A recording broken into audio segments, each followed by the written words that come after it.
नमस्कार दोस्तों, समाचार विश्लेषण पर आप देख रहे हैं रतिकांत सुमन को।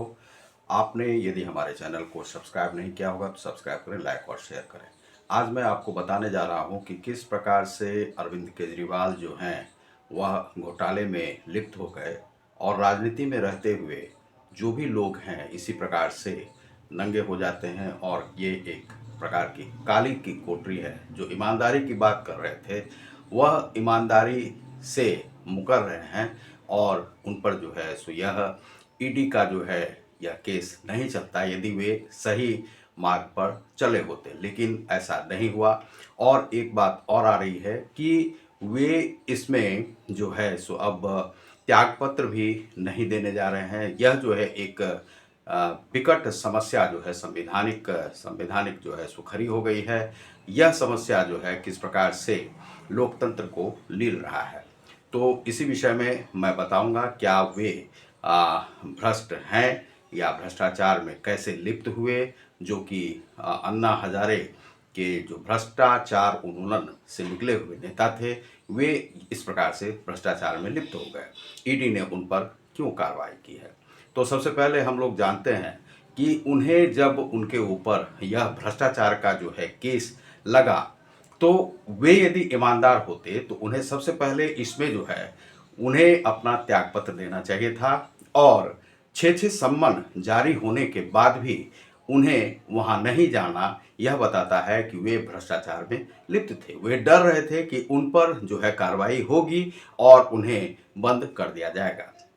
अभी है कि सीबीआई की भी कार्रवाई उन पर होगी और ये सारी जो कार्रवाई है इसलिए हो रही है कि कहीं पर यदि आपको धुआं हो रहा है तो वहां पर जरूर से जरूर आग होगा।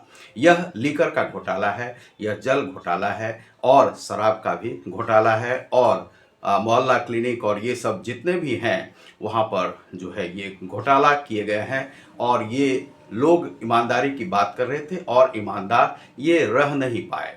तो क्या है कि यह इसमें 2000 करोड़ तक का जो है यह घोटाला है। यह बताया जा रहा है कि लगभग 42 करोड़ के आसपास नगद जो है गोवा के इलेक्शन में भी ये खर्चे किए गए हैं। यह जो है अभी विवाद का विषय है, लेकिन विवाद का विषय नहीं है, इसमें घोटाला हुआ है।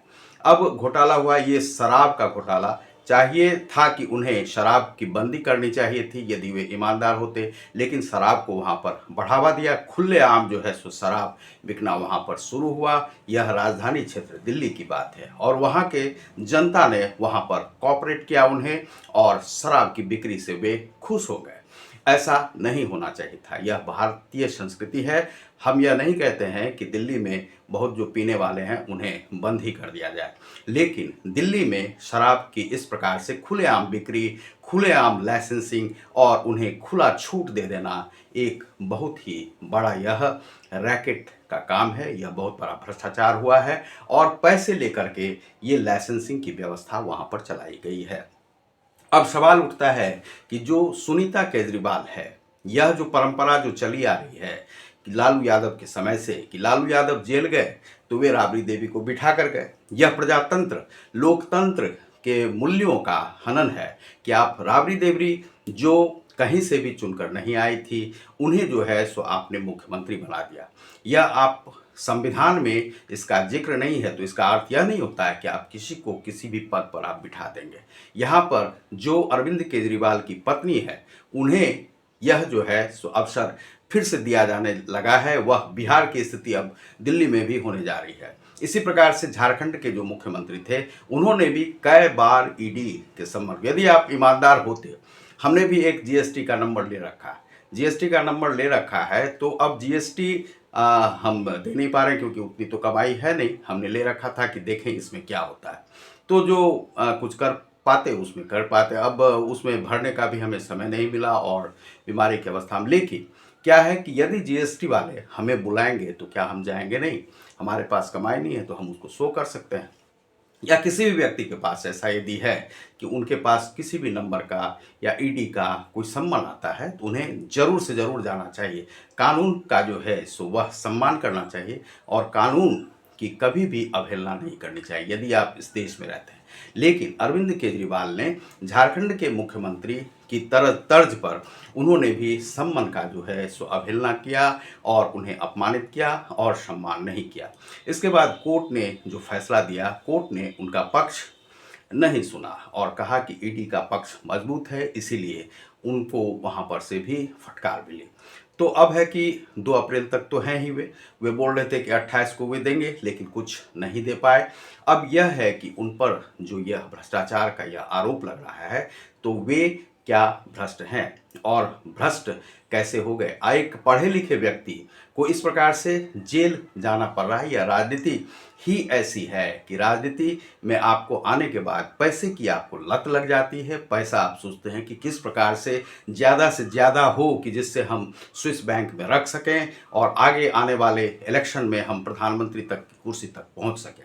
यह जो है, इसी कारण से लोग यहाँ पर भ्रष्ट हो जाते हैं और इस हमाम में सभी नंगे हो जाते हैं।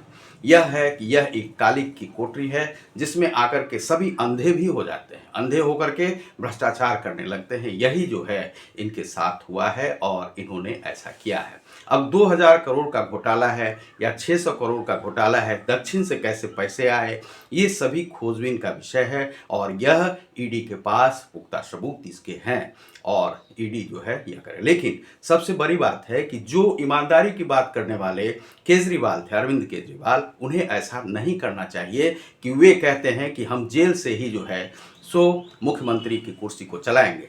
और उनके समर्थन में बहुत सारे, चूंकि अब सारे तो जेल जा चुके हैं, चाहे मनीष सिसोदिया हो, संजय सिंह हो,